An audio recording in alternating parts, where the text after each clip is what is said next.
Astrônomos estimam que o diâmetro do universo observável passa de 90 bilhões de anos-luz. Isso é mais do que 800 bilhões de trilhões de quilômetros de uma ponta do cosmos à outra.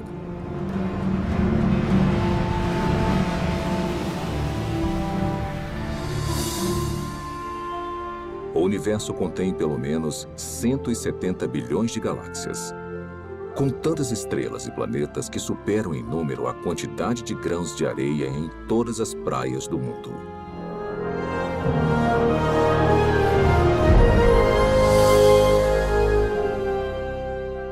Dentro deste oceano cósmico, uma esfera de água e rochas é lar para mais de 8 milhões de espécies de organismos vivos. Esta realidade inspirou inúmeras especulações, incontáveis teorias e uma pergunta muito intrigante.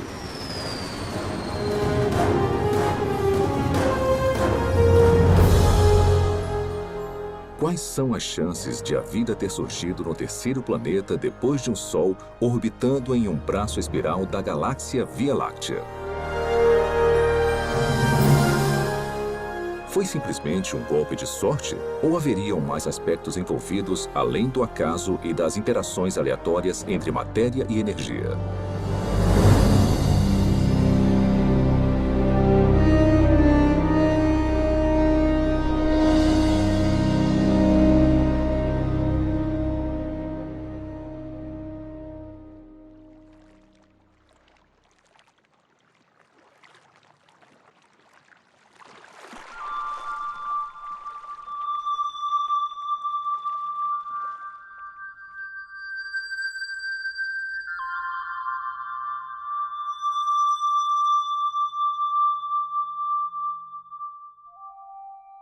Sendo os habitantes humanos da Terra, é fácil subestimarmos a vida.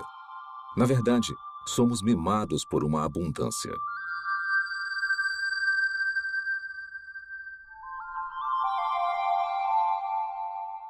O nosso clima e a nossa geografia suportam uma biosfera que pode ser única no universo. E basicamente não há lugares muito quentes, muito frios ou muito isolados para os organismos vivos prosperarem.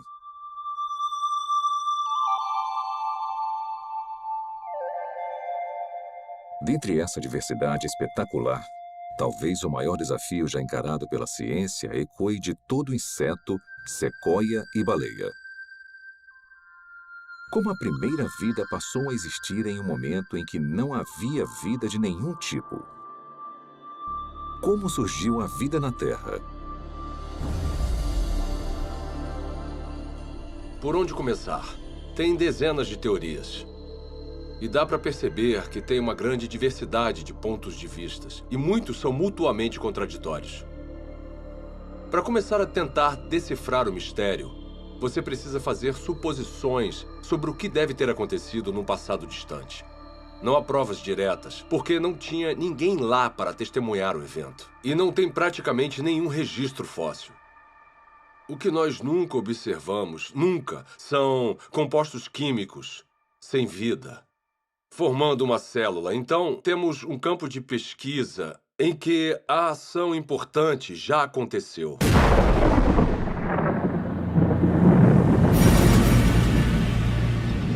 A história primordial da Terra é, de fato, uma narrativa incompleta. Mas apesar da ausência de provas físicas, a maioria dos cientistas acredita que a vida se originou quando a energia atingiu substâncias inorgânicas nos oceanos, crosta e atmosfera do planeta, para criar os componentes básicos para a primeira célula autorreplicante. Ao pensar na origem da vida, as regras, e não digo da própria ciência, mas da filosofia subjacente, as regras dizem que para resolver o problema, você pode usar matéria, energia, lei natural, irregularidades naturais e processos do acaso.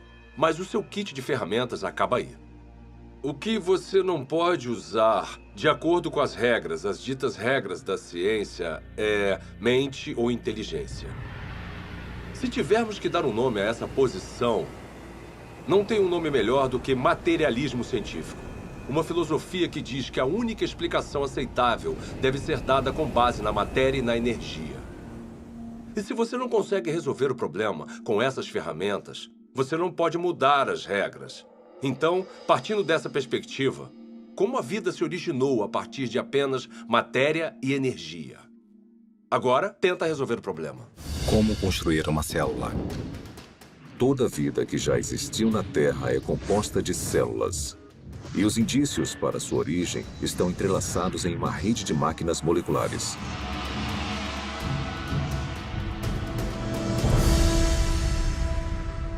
Dentro de uma célula eucarótica moderna, mecanismos biológicos complexos fazem o seu trabalho enquanto estão suspensos em líquido.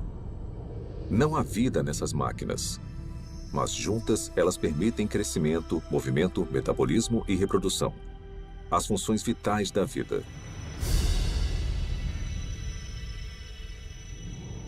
Cada componente dessa fábrica celular é feito de grandes moléculas compostas.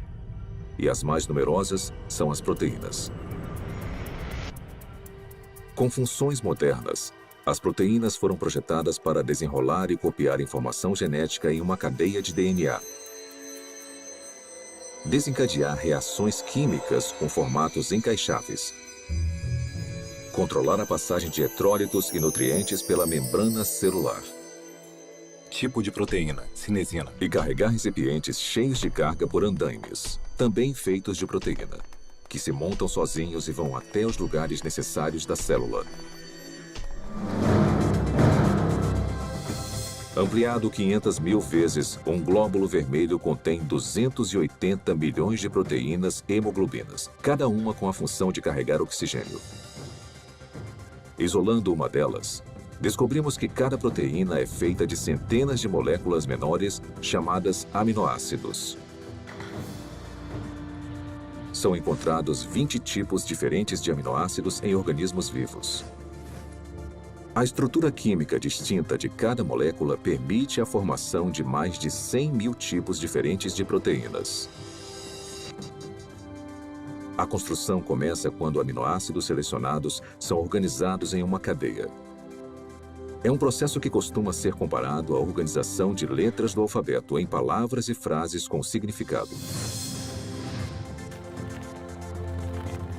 Se esses componentes tiverem a sequência correta, a cadeia se dobra em uma proteína pronta para cumprir a sua função dentro da célula.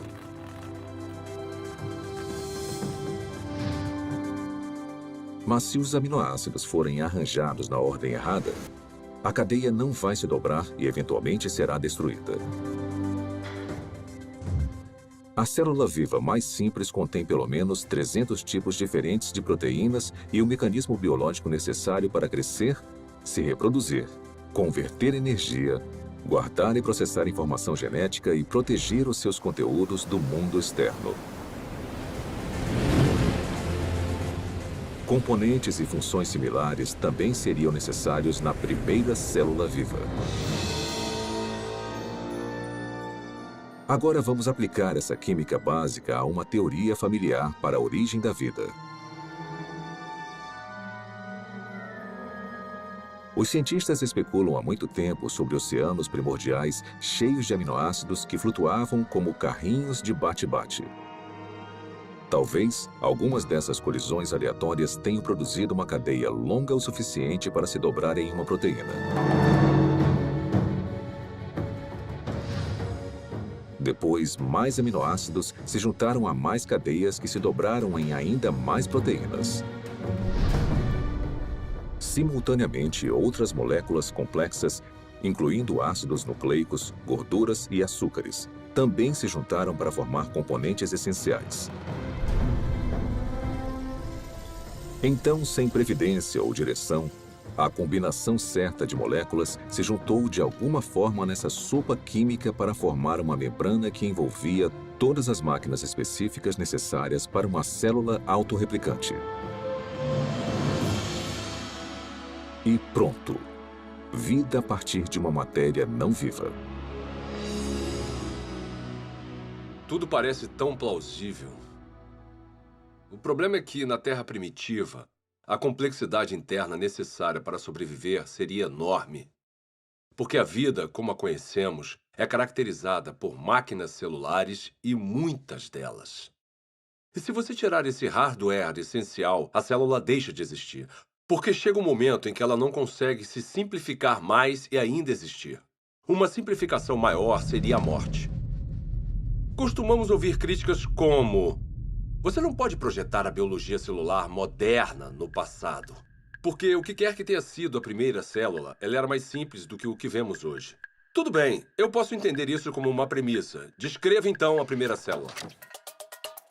Membrana celular. Para ser a célula viva, você precisa de uma barreira, uma membrana que a proteja do resto do ambiente. Essa membrana precisa permitir seletivamente a passagem de nutrientes específicos e matérias-primas necessários para combustível e energia.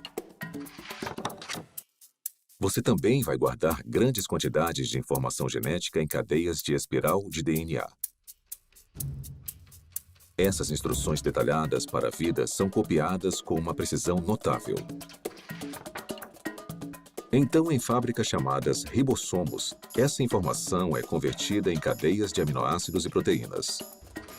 Replicação celular. Por fim, você vai estar equipado com tudo o que precisa para reproduzir as gerações futuras de células. Essas funções básicas são realizadas por todos os seres vivos.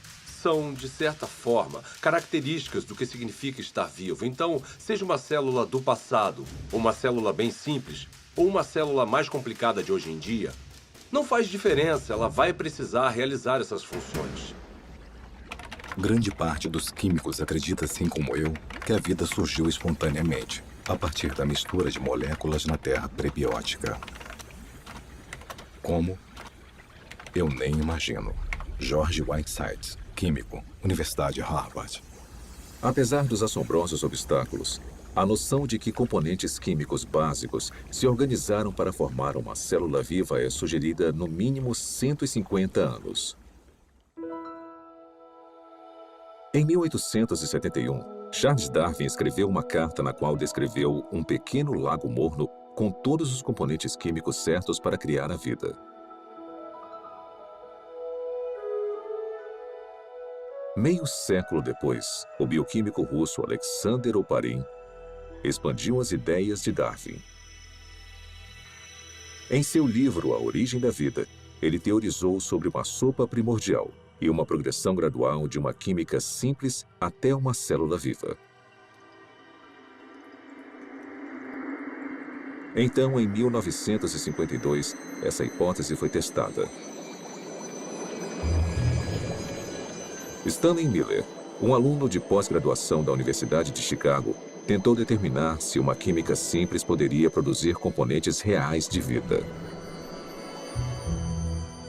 O jovem cientista construiu um equipamento de vidro para simular o ciclo de água antigo e o encheu com uma mistura de gases que supostamente compunham a atmosfera da Terra primitiva.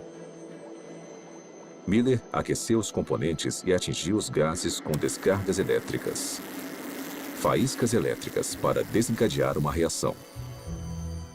Poucos dias depois, um lodo parecido com piche se formou no vidro. Nele, Miller identificou 4 dos 20 aminoácidos encontrados em proteínas. Pela primeira vez, sob condições supostamente naturais, moléculas cruciais para a vida foram geradas a partir de matéria e energia. Houve muito alvoroço quando o experimento de Miller foi publicado pela primeira vez, porque parecia ser fácil conseguir os componentes dos seres vivos. E se era fácil conseguir os componentes, talvez não fosse tão difícil transformar esses componentes químicos nas primeiras células vivas. Apesar de sua premissa ser inovadora, o experimento de Stanley Miller logo foi considerado muito falho, pois ele não havia usado os gases corretos, negligenciando o nitrogênio, o dióxido de carbono e o oxigênio, que teriam destruído as moléculas necessárias para a vida na Terra primitiva. Mas apesar dos erros, o trabalho de Miller inspirou outras tentativas de recriar as condições pré-bióticas. Hoje, após décadas de investigações, A esperança de se encontrar uma solução de forma simples e clara já não existe mais. Mesmo assim, as pesquisas sobre a origem da vida continuam por todo o mundo.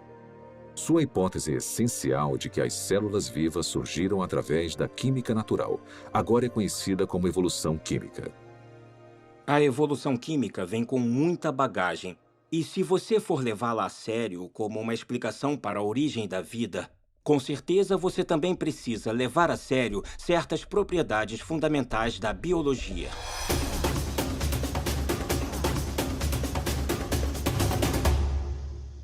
As moléculas envolvidas na vida não têm inteligência, não têm previdência. Elas não têm como saber o que precisam fazer depois para então conseguirem se transformar em química orgânica.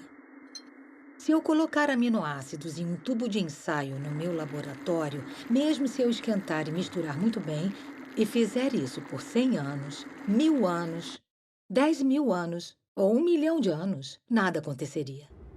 Aminoácidos, nucleotídeos, lipídios. Sozinhos, eles não representam a vida. São inertes. Não se reproduzem, não guardam informações. De certa forma, são ingênuos. Eles não acordaram um dia e falaram: "Ei, vamos nos juntar e construir uma célula que consiga se replicar." Isso não aconteceu. A química por si só é indiferente ao fato de algo estar vivo ou morto. A seleção natural não funciona para criar a primeira célula porque a seleção natural não consegue operar em nada a não ser que tenha alguma forma de herdar e monitorar mudanças e de escolher o melhor sobrevivente para avançar. Para ter alguma seleção, são necessárias células. Então, se você quer explicar a origem das células, você não pode usar a seleção. Porque a seleção exige a existência da mesma coisa que você está tentando explicar. A seleção natural tem que funcionar sobre uma célula que tenha um sistema genético e que seja capaz de se reproduzir. Sem isso, a seleção natural é completamente irrelevante. A auto-organização é a ideia de que os componentes químicos podem se organizar sozinhos de forma a se transformarem em objetos ricos em informações e com um propósito. As moléculas e os átomos podem se auto-organizar em um certo sentido. O sal seria um exemplo. No sal, tem íons de sódio e de cloreto. E eles interagem uns com os outros porque têm cargas positivas e negativas. Então, essa afinidade natural leva à formação de cloreto de sódio, cloreto de sódio, cloreto de sódio, que pode se compactar de uma forma estereotipada para criar um cristal. Os cristais de sal são a mesma coisa, repetida várias e várias vezes. Se um cristal de sal fosse um livro, seria um livro com uma palavra só. Geometrias com repetições regulares como essa não carregam um tipo certo de informação. Informação que você precisaria para criar uma proteína. A sequência que vemos em uma proteína é altamente irregular. Não tem como prever qual vai ser o próximo aminoácido com base nos que já apareceram. Então, a auto-organização que nós observamos no mundo natural é o tipo de processo errado para a construção das estruturas ricas em informações dos seres vivos. Quando você elimina a seleção natural e a auto-organização e percebe que as moléculas não têm a habilidade de pensar ou se programar de forma alguma, o acaso volta à questão. E os cientistas odeiam o acaso como explicação para a origem da vida. Acaso? Por que o acaso é uma opção tão insatisfatória? Talvez porque muitos analistas fizeram as contas e entendem a grande improbabilidade de sucesso.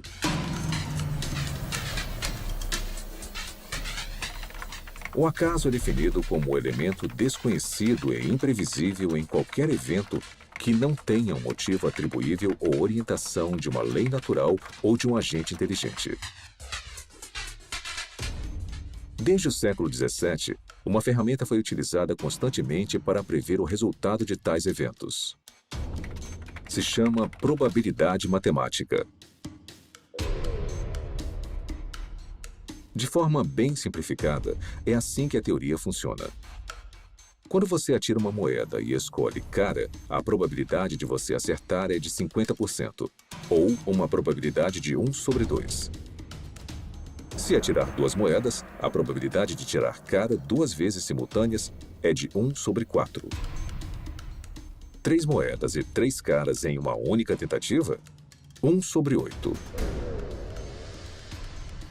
Sempre que adicionamos mais uma moeda, a probabilidade de sucesso, nesse caso, tirar só cara na mesma jogada, é reduzida exponencialmente por um múltiplo de 2. Então, se 10 moedas forem atiradas, a probabilidade de tirar cara 10 vezes é de 1 sobre 2 elevado à 10ª potência ou menos de uma chance a cada 1000.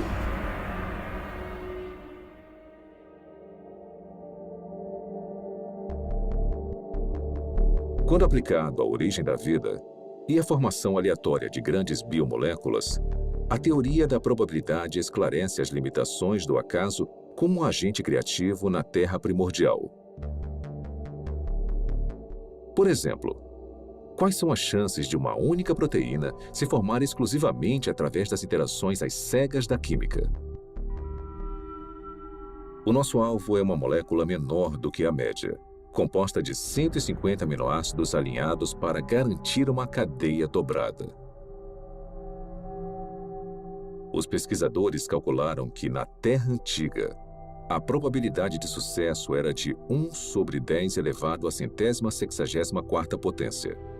Ou seja, uma cadeia de proteína corretamente sequenciada a cada 100 milhões de trilhões de trilhões de trilhões de trilhões de trilhões de trilhões de trilhões de trilhões de trilhões de trilhões de trilhões de trilhões de trilhões de tentativas fracassadas. Mas apesar dessa grande improbabilidade, alguns teóricos argumentam que, com tempo suficiente, qualquer coisa é possível. Está bem? Vamos tentar a validade dessa opinião. Vamos começar estabelecendo um ambiente ideal para a evolução química. Um mundo imaginário que dará ao acaso toda a oportunidade de sucesso. Primeiro, vamos lotar os oceanos de aminoácidos. Ou seja, todos os átomos na Terra, incluindo todo o suprimento de carbono, nitrogênio, oxigênio, hidrogênio e enxofre, estão disponíveis para formar 10 elevado à 41ª potência de conjuntos completos dos 20 tipos de aminoácidos usados na criação de proteínas. Depois vamos alterar as leis da natureza para proteger esses componentes dos raios de luz ultravioleta destruidores e da contaminação química na sopa primordial. Agora vamos deixar a química agir para ver o que acontece.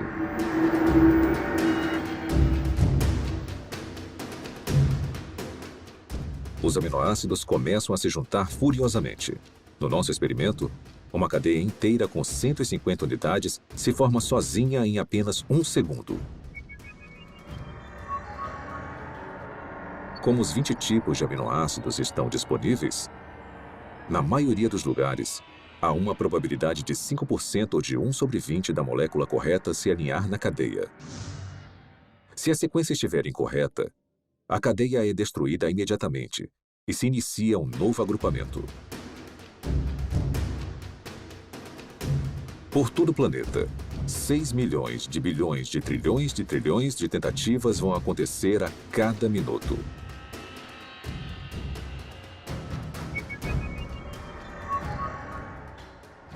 Ou seja, em 4,6 bilhões de anos, a idade mais antiga estimada da Terra, o número de cadeias que não se dobram vai passar de 10 elevado à 58ª potência.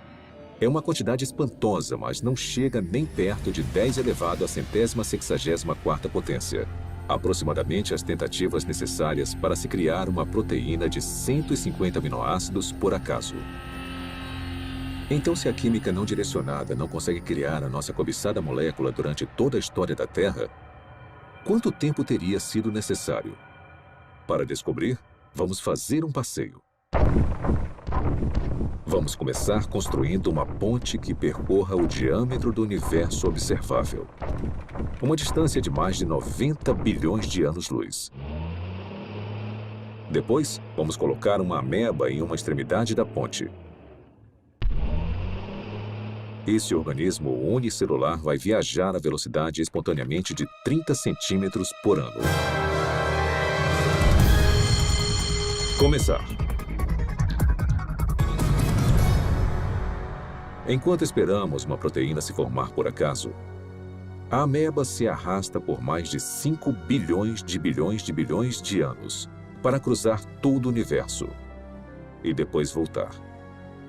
Mas esta corrida está só começando. A ameba sai de novo. Consegue chegar à outra extremidade do cosmos e depois volta para casa. Mesmo assim, nenhuma proteína funcional está à vista. Para a próxima viagem, vamos incluir uma carga, um único átomo.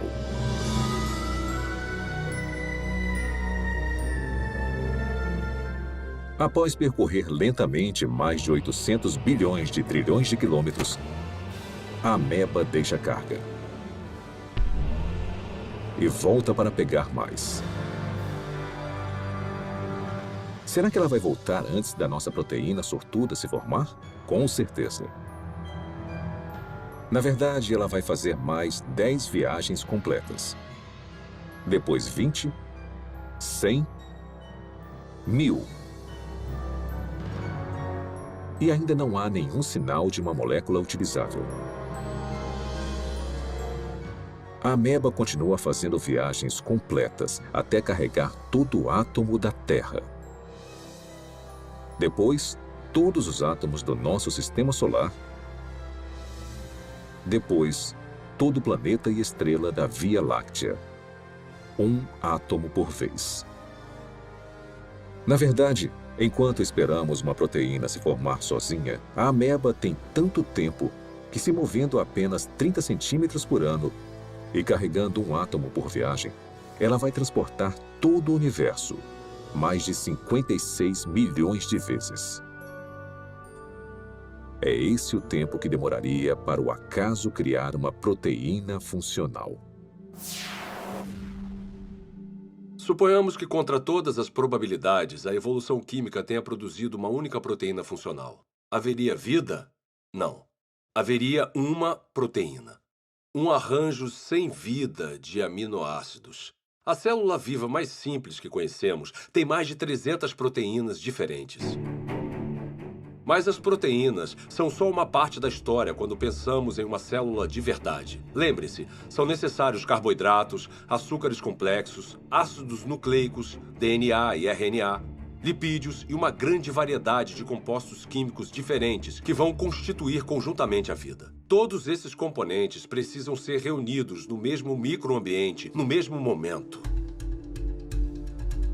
Cada componente químico precisa, então, ser reunido e organizado na rede de máquinas moleculares que vão controlar todas as facetas da vida.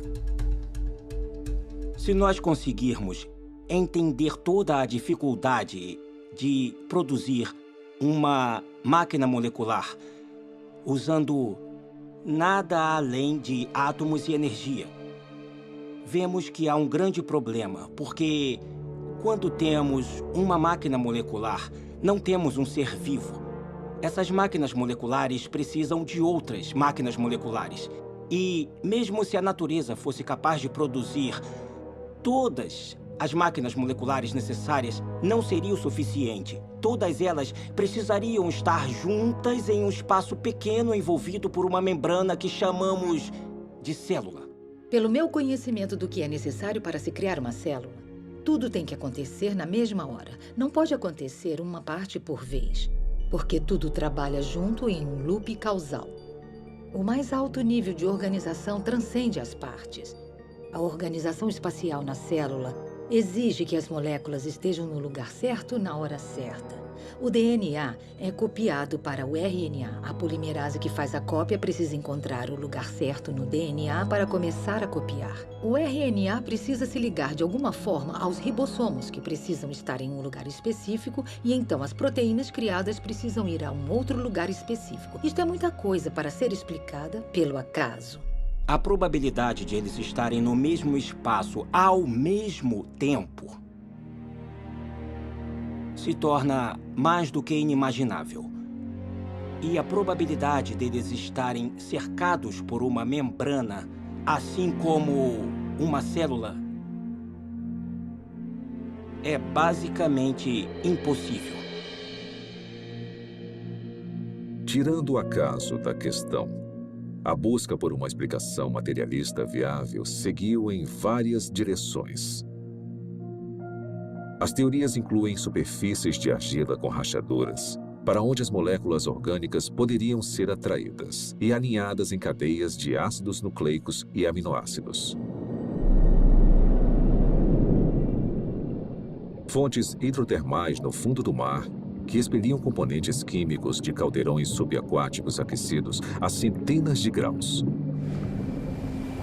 E oceanos primordiais cheios de RNA. Uma molécula versátil, capaz de armazenar e replicar informação genética, teoricamente sem a ajuda do DNA ou de proteínas.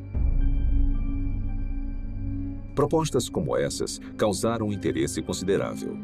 Mesmo assim, todas encaram o mesmo obstáculo que derrubou o acaso: a transformação de componentes sem vida nas biomoléculas complexas da vida. Esse problema fica evidente na hipótese do mundo de RNA.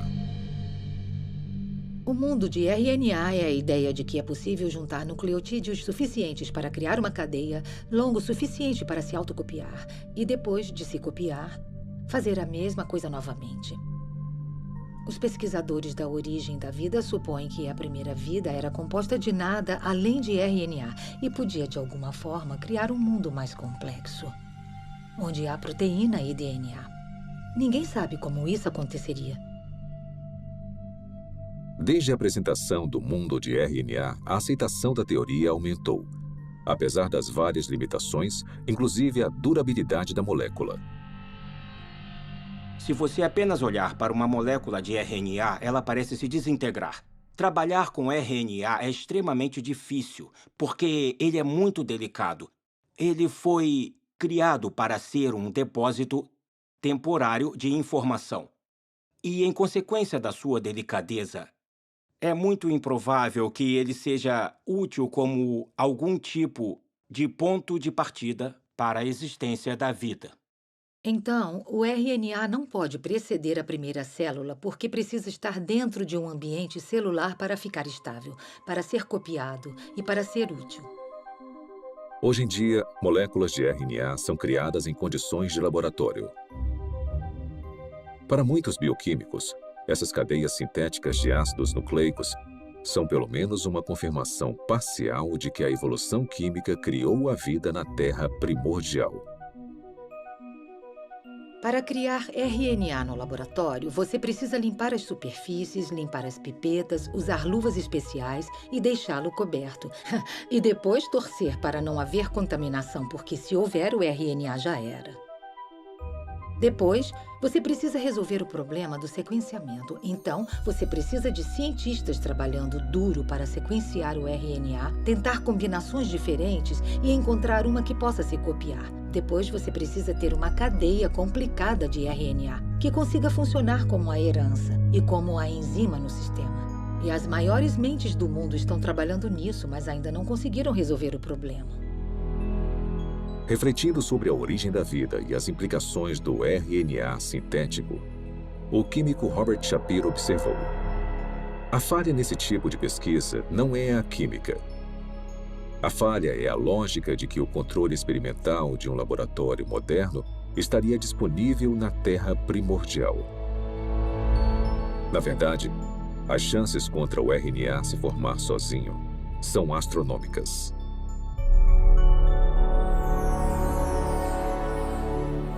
Criar RNA em um laboratório exige muita inteligência e premeditação, e planejamento e execução cuidadosos. Então, conseguir a sequência certa. Sem consciência, sem intenção, não vai acontecer. A probabilidade da evolução química é ainda mais enfraquecida pela composição da sopa primordial. Se a sopa primordial tiver existido, ela teria sido um grande caos quimicamente. Há vários tipos de reações cruzadas opostas que teriam acontecido na Terra primordial e que interfeririam com a química que você deseja. Ou seja, moléculas que não são utilizadas pelos seres vivos e que são prejudiciais aos seres vivos. As condições na Terra primordial eram hostis à vida, eram hostis à formação dos tipos de ligações necessárias para criar moléculas biológicas. E foi aí que surgiu um grande problema. Porque a água quebra as ligações que prendem as proteínas. A água quebra as ligações que prendem os ácidos nucleicos, como o DNA. A água quebra as ligações que prendem polissacarídeos, como o amido e celulose. Então, a origem da vida não pode ter acontecido na água.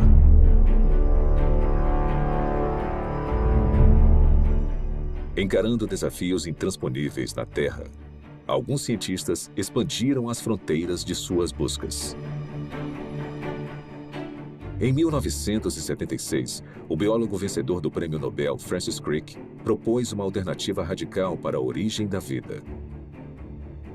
Crick sugeriu que o nosso planeta foi semeado com organismos microscópicos, que foram transportados de outra parte do universo, por uma civilização alienígena. Essa teoria é chamada de panspermia. 5 anos depois, o físico Fred Hoyle ofereceu uma versão modificada de panspermia, quando teorizou que as cadeias de DNA haviam sido criadas por uma inteligência de uma galáxia distante e se espalharam como sementes de dente de leão em um dia de ventania. Parte desse material genético chegou na Terra.